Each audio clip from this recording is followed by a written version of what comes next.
5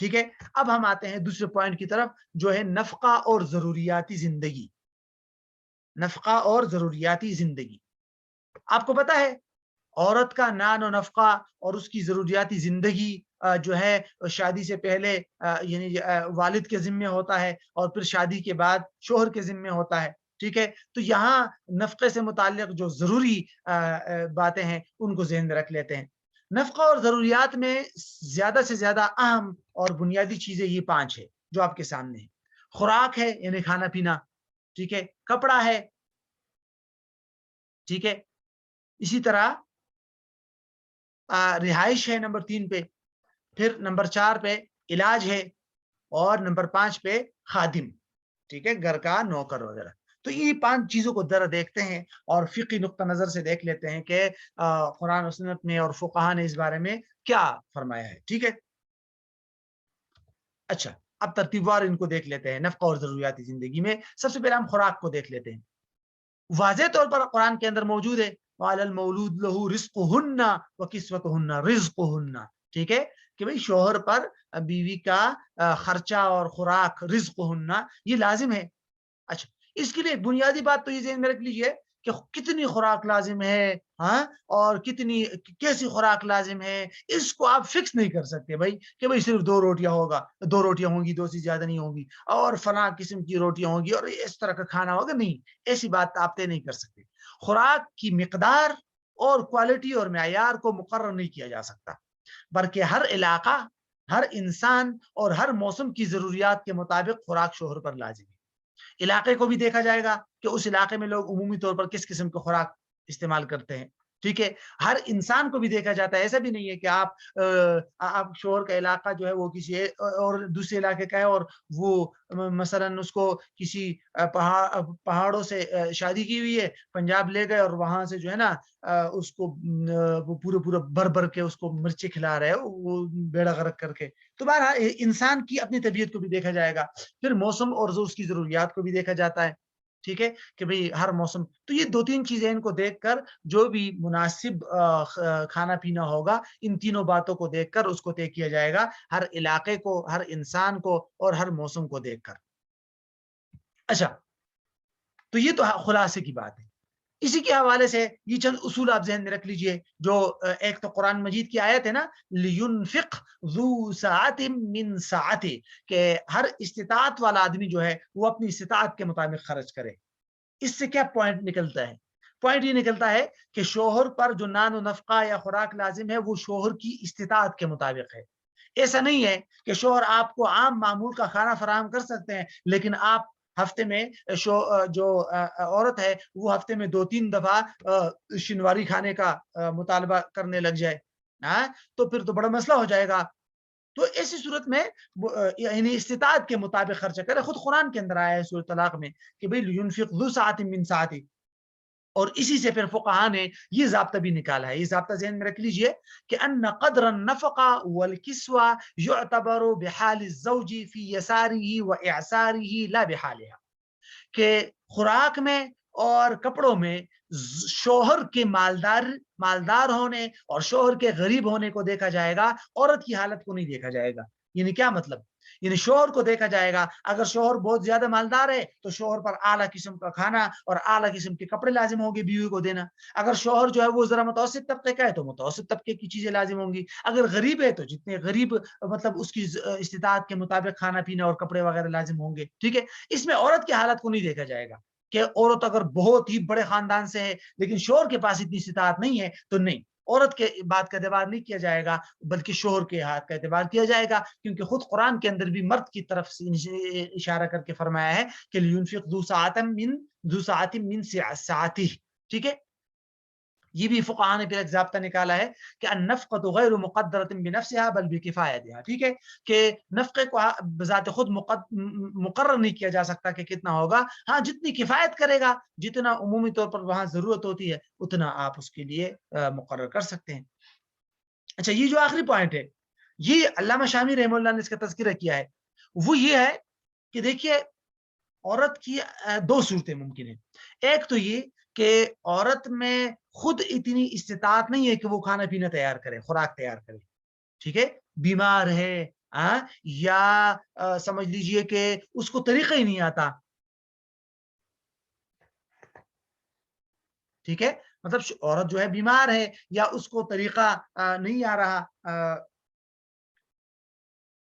کھانا بنانے کا، ٹھیک ہے، تو ایسی صورت میں پھر کیا ہوگا، شوہر پر لازم ہے کہ یا تو پکا پکایا اور تیار کھانا فراہم کرے اس کے لیے، یا اس کے لیے کسی ایسی خادمہ یا خادم وغیرہ کا انتظام کرے جو اس کے لیے کھانا پینا اور روٹی وغیرہ کا انتظام کر سکے، ٹھیک ہے، ہاں یہ اچھی بات ہے کہ عورت سیکھ کر سیکھے، لیکن جب تک اس نے سیکھا نہ ہو آپ اس پر لازم کرے کہ نہیں بھائی تم جو ہے بس آپ کچھ بھی نہیں ہے وہ خود کرو، اس میں چونکہ اس کے لیے ضرر ہے تو اس کو آہستہ آہستہ سیکھنا چاہیے، لیکن جب تک اس کو طریقہ ہی نہیں آتا یا جب تک وہ بیمار ہے تو شوہر پر لازم ہوگا کہ یا تو ایک کھانا تیار فراہم کرے اور یا کوئی ایسی ترتیب کرے کہ کوئی اس کے لیے بنائے، لیکن اگر عورت میں نہ بیماری ہے اور نہ ہی اس کو ایسی کوئی بات ہے کہ وہ کھانا نہیں بنا سکتی، تو پھر ایسی صورت میں شوہر پر تیار کھانا یا خادم فراہم کرنا لازم نہیں ہے، آلات فراہم کرنا لازم ہے۔ آلات کا کیا مطلب ہے؟ کھانا پینے کا سامان اور جس چیزوں سے کھانا پینا وغیرہ جو تیار ہوتا ہے، مطلب اگر گیس ہے تو گیس اور اس معاشرے میں جو چیزیں استعمال ہوتی ہے کھانے پینے کے لیے وہ آلات فراہم کرے گا، ٹھیک ہے، تو یہ بنیادی پوائنٹ ہے، علامہ شامی رحمہ اللہ نے اس کا تذکرہ کیا، تو بہرحال یہ خوراک کے حوالے سے چند باتیں تھی۔ دوسری بات تھی کپڑا، ٹھیک ہے، عورت کا جو ہے نفقے کے ساتھ ساتھ عورت کا کپڑا بھی شوہر کے ذمہ لازم ہے، خود قرآن کی جو سورہ بقرہ کی آیت تھی وعلی المولود لہ رزقہن، تو اس کے ساتھ کسوتہن بھی آیا ہے، ٹھیک ہے، تو شوہر پر ضرورت کا جو لباس ہے وہ شوہر کے ذمہ لازم ہے عورت کا، اور شادی سے پہلے والد صاحب کی ذمہ داری ہے۔ اس میں عمومی طور پر فقہا یہ فرماتے ہیں کہ تین باتوں کی رعایت ضروری ہے، یعنی جو بھی کپڑا آپ عورت کو فراہم کرے تو اس میں تین باتوں کی رعایت ضروری ہے۔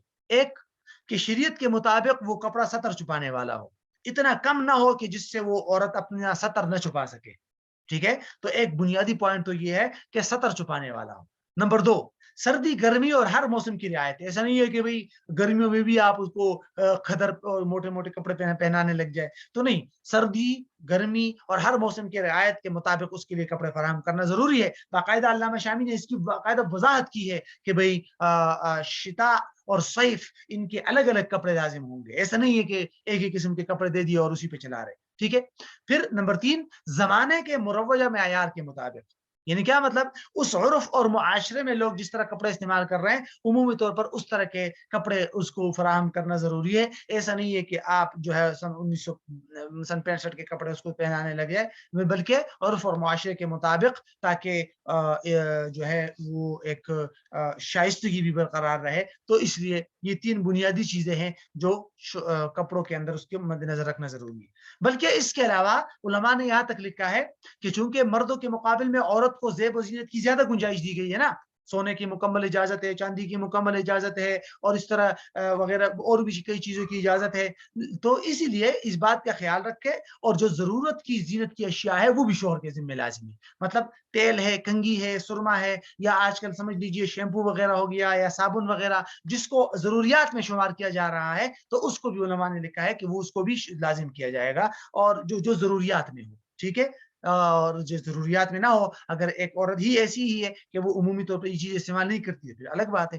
اسی لیے علماء نے یہ ضابطہ بھی نکالا ہے کہ الکسوۃ مما یختلف باختلاف الاماکن والعادات، کہ بھئی مختلف مقامات اور لوگوں کی عادات کے مختلف ہونے سے کپڑے مختلف ہو سکتے ہیں، ٹھیک ہے، یعنی اس کے لیے کوئی مقرر تعداد طے نہیں کی جا سکتی کہ یہ ہے، تو اس لیے بہرحال میک اپ اس کے اندر لازم نہیں ہے، ٹھیک ہے، میک اپ اس کے اندر لازم نہیں ہے، یہ ذہن میں رکھیے، میک اپ ضروریات زندگی میں سے نہیں، یہ جو میں نے آپ کے سامنے لکھا ہے یہ ضرورت کی زینت کی اشیاء ہے، یہ میک اپ ضرورت کی زینت کی اشیاء میں نہیں آتا۔ بہرحال تو یہ دوسری چیز ہے کپڑا۔ تیسری چیز ہے رہائش، جس کا آج کل بہت زیادہ سوال بھی ہوتا ہے اور یہ بڑا اہم پوائنٹ ہے، اس کو ذرا سمجھ لیجئے۔ قرآن مجید کے واضح اور احادیث کے واضح نصوص سے ثابت ہے کہ عورت کی جو کیا نام ہے رہائش ہے اور اس کا جو سکنا ہے وہ شوہر کے ذمہ لازم ہے، شوہر سے پہلے بھی والد کے ذمہ لازم ہے۔ سورۃ طلاق کے اندر اللہ تعالیٰ فرماتے ہیں نا شوہروں کو خطاب کر کے کہ اسکنوہن من حیث سکنتم من وجدکم، کہ تم اپنی استطاعت اور طاقت کے مطابق جہاں خود رہو وہاں ان کو بھی رہائش دو۔ ایسا نہیں ہے کہ خود 12 سال 15 سال سعودی عرب میں گزارو اور ان کو ادھر ہی، بہرحال وہ الگ باتیں ہیں، لیکن جو ہے اسکنوہن من حیث، ان کے حقوق ہے، حقوق ادا کرو، سکنا بھی ان میں سے ہے کہ ان کو اپنے ساتھ رکھو اور اپنی استطاعت کے مطابق ان کو سکنا اور رہائش فراہم کرو۔ اچھا، سکنا کے بارے میں پہلے ایک فقہی ضابطہ دیکھتے ہیں اور اس کے بعد پھر رہائش کے بارے میں چند باتیں دیکھتے ہیں۔ سب سے پہلے تو ایک فقہی ضابطہ دیکھ لیجئے جو عمومی طور پر خاص طور پر علامہ ابن نجیم رحمہ اللہ نے البحر الرائق میں، بلکہ شاید کنز الدقائق میں بھی ہے، بڑا اہم ضابطہ ہے، وہ یہ کہ عورت کے لیے کس قسم کی رہائش ضروری ہے۔ تو علماء نے اس کے لیے ایک ضابطہ ذکر کیا، السکنا فی بیت خال عن اہلہ واہلها ولہم النظر والکلام معها، یعنی عورت کو رہائش اور سکنا ایسے گھر میں دی جائے گی، وہ رہائش ایسے گھر میں اس کو رکھا جائے خالن عن اہلہ، جو شوہر کے اہل و عیال سے بھی خالی ہو، عورت کے اہل و عیال سے بھی خالی ہو، یعنی میکے اور سسرال کی سسرالی رشتہ داروں سے خالی ہو وہ کمرہ، ٹھیک ہے۔ وہ بیت کا لفظ کمرے کے لیے استعمال ہوتا ہے نا، تو اس کو ایسے کمرے میں یا ایسے گھر میں اس کو رہائش دی جائے گی جو کمرہ یا وہ گھر وہ خالی ہو سسرالیوں سے اور میکے والوں سے۔ ہاں البتہ ان کو نظر اور کلام کی گنجائش ہو کہ سسرال اور میکے والے ان کے ساتھ بات کر سکے، ایسا نہیں ہے کہ تو اس کو ایسے قید خانے میں ڈال دیا جائے کہ کوئی سے بات ہی نہ کر سکے۔ تو مطلب میکے والے اور سسرال والے ان کو ایک دوسرے کو دیکھ بھی سکے، ایک دوسرے سے مل جل سکے، ایک دوسرے کو کلام باتیں کر سکے، تو یہ ممکن ہو۔ اب اس باتوں کو دیکھتے ہوئے فقہاء نے لکھا ہے کہ دو باتیں ذہن میں رکھ لیجیے۔ اب ایک کہ عورت کو رہائش دینے میں کتنی باتوں کی رعایت رکھنا ضروری ہے، اور دوسرا علیحدہ مکان کی کیا حیثیت ہے، کیا باقاعدہ عورت کو علیحدہ مکان بنا کر دینا ضروری ہے۔ یہ دو باتیں بڑی اہم ہیں، اس کو ذرا سمجھنا ضروری ہے۔ پہلی بات تو یہ کہ عورت کو شوہر جو بھی رہائش اور سکنا فراہم کرے گا اس میں تین باتوں کی رعایت تو بہت صورت ضروری ہے۔ ایک کہ وہ بنیادی ضرورت کو پوری کرے، وہ رہائش بنیادی ضرورت کو پوری کرے۔ بنیادی ضرورت کا کیا مطلب ہوتا ہے؟ وہی جو سکنا اور رہائش کا ہوتا ہے، جہاں وہ بالکل آرام اور سکون کے ساتھ رات گزار سکے، جہاں وہ اپنے پردے کے سارے معاملات کر سکے، ٹھیک ہے، خواہ ذاتی گھر ہو یا کرایہ کا ہو، یہ نہیں ہے کہ ذاتی گھر دینا ضروری ہو، ٹھیک ہے، وہ الگ بات ہے۔ ایک نمبر دو، شرعی ضرورت کو پورا کرے، پردہ، عزت کی حفاظت وغیرہ۔ تو بنیادی ضرورت آرام سکون وغیرہ، اور شرعی ضرورت پردہ اور عزت وغیرہ کا تحفظ، دو ہو گئے۔ نمبر تین، یہ پوائنٹ بھی ضروری ہے کہ بیوی کو سسرال کے ساتھ رہائش پر مجبور نہیں کیا جا سکتا۔ یہ بھی عمومی طور پر علماء نے لکھا ہے کہ اگر ایک عورت ہے وہ یہ کہے کہ میں سسرال والوں کے ساتھ نہیں رہ رہی، تو اس کو زبردستی سسرال والوں کے ساتھ رکھنا، یہ کہتے ہیں مجبور نہیں کیا جا سکتا، اس پر زبردستی نہیں کی جا سکتی۔ یہ عمومی طور پر علماء یہ ضابطہ بیان کرتے ہیں۔ تیسرا، لیکن اس میں تھوڑی سی تفصیل ہے، وہ آگے آ رہی ہے، ٹھیک ہے، جو اس کو علیحدہ مکان کے تحت آگے اس کو ذکر کیا جائے گا۔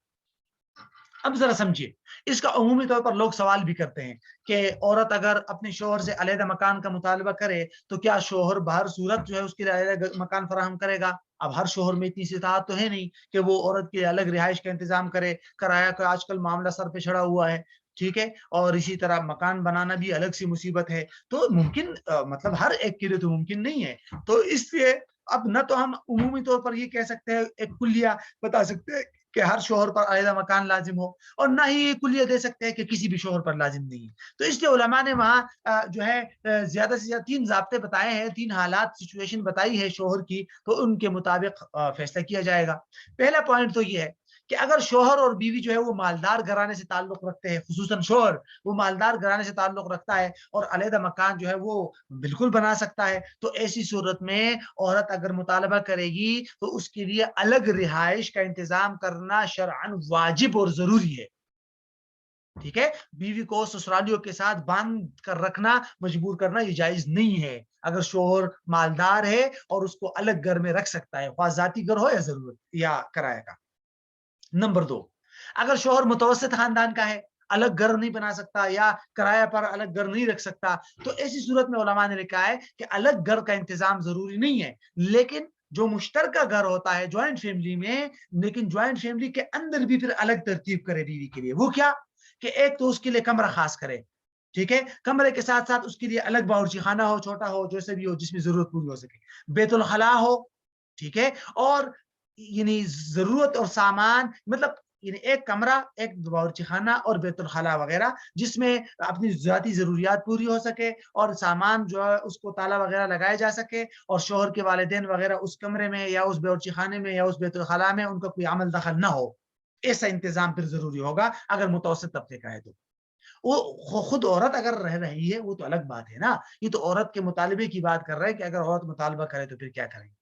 تو اگر متوسط خاندان کا ہے تو جوائنٹ فیملی کے اندر بھی عورت کے لیے الگ ترتیب بتانا ضروری ہے، الگ ترتیب مقرر کرنا ضروری ہے، کمرہ، باورچی خانہ وغیرہ اور اس کے جو بھی بیت الخلاء وغیرہ کی ترتیب ہے وہ، اور مطلب بالکل الگ سسٹم اس کا ہو، ٹھیک ہے، جہاں مطلب والدین وغیرہ یا سسرال والے آ جا سکتے ہو، لیکن اس طرح بھی نہیں کہ جو ہے عمومی طور پر مطلب اس کی ایک ذاتی مستقل رہائش ہو، یا مستقل اس کو سمجھ لیجئے کہ الگ ترتیب ہو۔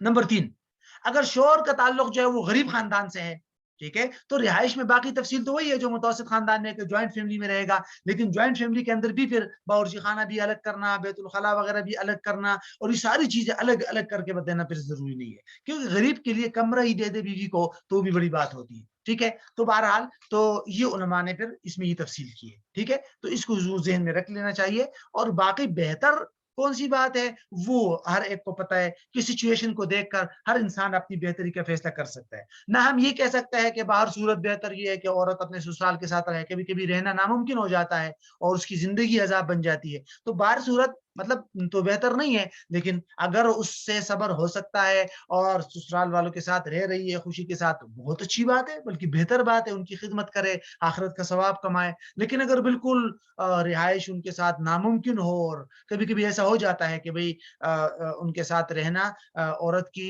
زندگی جو ہے وہ عذاب بن جاتی ہے، تو ایسی صورت میں پھر ان کے لیے یہ کہنا کہ بھئی آپ کے لیے بہتر ہے کہ آپ صبر کریں، کب تک صبر کریں، یہ بڑے مسائل ہو جاتے ہیں، تو اس لیے پھر الگ ہی ترتیب بنائے تو زیادہ بہتر ہوتا ہے۔ بہرحال یہ رہائش سے متعلق جو ضروری باتیں تھی وہ آپ کے سامنے آ گئی۔ یہ آخری بات ہے نمبر 4 پہ، اس کو دیکھ لیتے ہیں، پھر خادم والی بات انشاءاللہ کل والی کلاس میں دیکھیں گے کہ فقہاء نے تو یہ تصریحات کی تھی کہ علاج جو ہے وہ شوہر کے ذمہ نہیں ہے، بیوی کا علاج، چھوٹا علاج ہو، بڑا علاج ہو، کوئی بھی علاج ہو، یہ فقہاء نے باقاعدہ واضح طور پر فقہ کی کتابوں میں آپ دیکھیں گے تو وہاں موجود ہے کہ شوہر کے ذمہ نہیں ہے۔ لیکن ہمارے آج کل کے علماء جیسے حضرت شیخ تقی صاحب اور یہ حضرات فرماتے ہیں کہ بھائی صاحب یہ فقہاء نے اس اپنے معاشرے کو دیکھ کر اس کے مطابق یہ فیصلہ کیا تھا کہ بھئی عورت کا خرچہ، علاج کا خرچہ شوہر کے ذمہ نہیں ہے۔ کیوں؟ اس وقت جو علاج معالجے کی باتیں تھی وہ الگ تفصیلات تھی، آج کل جو ہے وہ الگ ہے۔ اس وقت جو نان و نفقہ ہوتا تھا وہ الگ تفصیلات تھی، آج کل الگ ہے۔ اس وقت کے عرف میں نان و نفقہ الگ ہوتا تھا، علاج کی الگ تفصیلات ہوتی تھی، لیکن اس لیے حضرت شیخ تقی صاحب نے فرمایا ہے کہ بھئی اب اس کا یعنی نان و نفقے کا دار و مدار عرف پر ہے، تو لہٰذا عرف ہی سے اس بات کی تعین ہوگی کہ کون سی چیزیں بیوی کے نان و نفقے میں شامل ہے، کون سی نہیں۔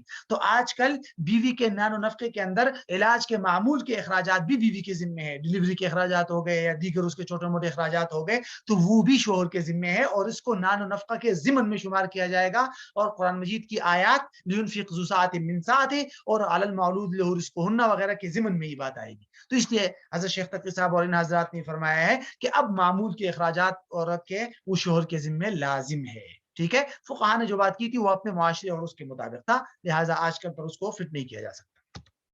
فتاوی عثمانی میں آپ اس کو دیکھ سکتے ہیں۔ اچھا، یہاں سے انشاءاللہ پھر اس کو کل لے جائیں گے۔ یہ ہمارے نفقہ اور ضروریات زندگی سے متعلق 5ویں بات رہتی ہے خادم سے متعلق، آگے انشاءاللہ پھر مہر جہیز اور کسب معاش یعنی کہ ملازمت، اور یہ پھر آگے املاک میں تصرف، انشاءاللہ اس کو کل کی کلاس میں انشاءاللہ اس کو مکمل کریں گے۔